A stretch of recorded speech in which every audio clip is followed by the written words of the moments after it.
মুত্তাকিন মুনজাইনের পাপার খুব ইচ্ছে হয়েছিল আমাদেরকে নিয়ে বাইরে একটু ঘুরতে যাবে, স্পেশালি তার ছেলেমেয়েকে নিয়ে সে বাইরে ঘুরতে যাবে, সাথে আমি তো থাকবই। কিন্তু বাবুদেরকে নিয়ে তো দূরে কোথাও যাওয়া পসিবল না, তাই আমাদের বাসার খুব কাছে একটা রেস্টুরেন্ট হয়েছে, সেখানে আমরা ঘুরতে গিয়েছিলাম। সন্ধ্যা দিয়ে গিয়েছিলাম, ভাবলাম বাচ্চাদেরকে নিয়ে কিছুটা সময় টাইম স্পেন্ড করে আসি, সাথে আমরা খাওয়া দাওয়া করে আসি। ওই দিন প্রচণ্ড গরম ছিল, সবার খুবই নাজেহাল অবস্থা গরমে। যাই হোক, তারপরে বাবুদেরকে নিয়ে একটু বের হয়েছিলাম, যেহেতু ওনার হাতে খুব শর্ট টাইম ছিল, ছুটিতে আসে আবার চলে যায়, কম সময়ের মধ্যে অনেকগুলো কাজ করতে হয়, তাই প্রচণ্ড গরম থাকার পরও আমরা একটু বাইরে বের হয়েছিলাম। ভাবলাম বাইরে বের হলে একটু ভালো লাগবে, আর রেস্টুরেন্টে তো এসি আসেই, সমস্যা নেই। বাচ্চাদেরকে নিয়ে বের হয়েছি, বাচ্চারা তো দেখলাম শুরুর দিকে বেশ শান্তশিষ্ট, বাইরে এসে খুব অবাক হয়ে গিয়েছে নতুন কিছু দেখে, নতুন জায়গায়। রেস্টুরেন্টের ডেকোরেশনটা খুবই সুন্দর, আপনারা দেখতে পাচ্ছেন। তবে বাচ্চাদেরকে নিয়ে খাবো না ওদের সামলাবো নাকি ভিডিও করব সেটা বুঝতে পারছিলাম না, তাই খুব একটা ভিডিও করতে পারিনি, যতটুকু করেছি সেটাই আপনাদের সাথে শেয়ার করছি।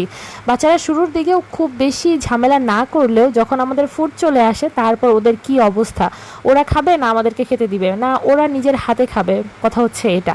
মানে এত বেশি বিরক্ত করছিল দুজন, মানে কি আর বলবো, পারছিলাম না যে বাসায় চলে আসতে। আর রেস্টুরেন্টের কর্তৃপক্ষ এবং ওখানকার যারা স্টাফ ছিল তারা পারছিল না যে আমাদেরকে বের হয়ে চলে যেতে, মানে ভদ্রতার খাতিরে আর কি বলতে পারছিল না। তবে বাচ্চারা সত্যি অনেক বেশি ডিস্টার্ব করছিল। ইদানিং মুত্তাকিন মুনজাইনকে দেখছি রিক্সায় উঠলে বা কোনো গাড়িতে উঠলে একদম চুপচাপ থাকে, কিন্তু যদি অন্য কোথাও যায়, একটু যদি খোলামেলা পরিবেশ পায়, এত বেশি দুষ্টামি করে সেটা একদম বলার বাহিরে। ওদেরকে তখন দেখা যায় ঘরের থেকে বাইরে সামলানো আর বেশি কষ্ট হয়ে যায়। মানে ওরা যখন ঘরে থাকে তখনও এতটা ডিস্টার্ব করে না, বাইরে গেলে যতটা করে।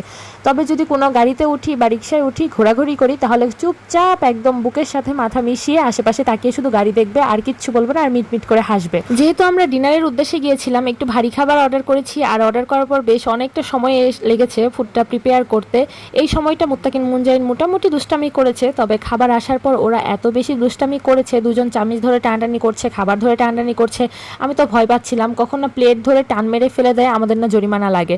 এই যে দেখেন, আমি তো বেশি ক্লিপ নিতেই পারিনি, মানে ওরা এত বেশি ঝামেলা করছিল, আমাদেরকে খেতেই দিচ্ছিল না। মানে ওরা নিজেরা খাবে, বাসায় যে অবস্থা করে আর কি, চামিচ দিয়ে নাড়াচাড়া করছে আর বলছে রান্না রান্না, মানে চামিচ দিয়ে নাড়াচাড়া করবে আর খাবার ফেলে টেবিলের যে কি 12টা বাজিয়ে ফেলেছিল টেবিলের নিচে, মানে রীতিমতো আমরা লজ্জায় পড়ে যাচ্ছিলাম। তবে জানি বাচ্চাদেরকে নিয়ে এরকম হওয়াটা খুব স্বাভাবিক। আমরা ভেবেছিলাম নতুন জায়গায় এসে নতুন নতুন খাবার দেখে মুত্তাকিন মুনজাইন হয়তো বা খাবে, কিন্তু না, 2-1 বার খেয়ে তারপর আর একদমই খেলো না, দুষ্টামি করতে যাচ্ছিল। তারপর ওদেরকে নিচে নামিয়ে দিয়েছি, যেহেতু খাচ্ছেই না, চামিচ নিয়ে নাড়াচাড়া করছিল। তারপর আর কি ওদের পাপা ওদেরকে পাহারা দিল, আমি আমার খাবার শেষ করলাম, তারপর আমি ওদেরকে পাহারা দিচ্ছিলাম, ওদের পাপা খাবার শেষ করলো। এই হলো অবস্থা।